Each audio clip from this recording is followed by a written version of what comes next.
कोण कोणचा बाप नाही, कोण कोणची आई नाही, आणि तुमचं लोकांना काही घेणं नाही.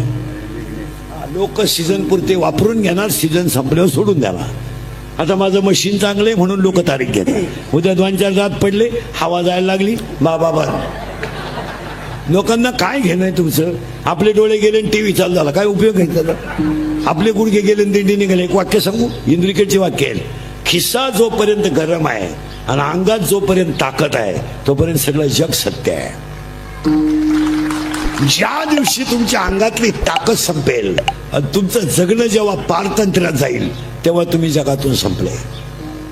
ही बायका, पोरं, प्रियसी ब्रियसी ही सगळी भामटेची टोळी आहे.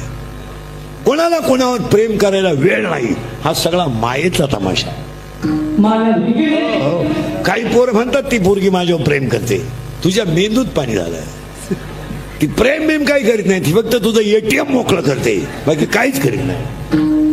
महाराज, हसायच्या गोष्टी राहिल्या नाही. आज ईश्वरासारख्या आईला घरात भाकरी नाही, याच्यापेक्षा वाईट काय आहे? या जगाचा नियम झालाय, फक्त कोणी खरं बोलायचं नाही, आणि जो बोलेल त्याची क्लिप पडेल, बातमी पडेल, त्याचा बांबू उपटेल, सकाळी तो दिसणार नाही.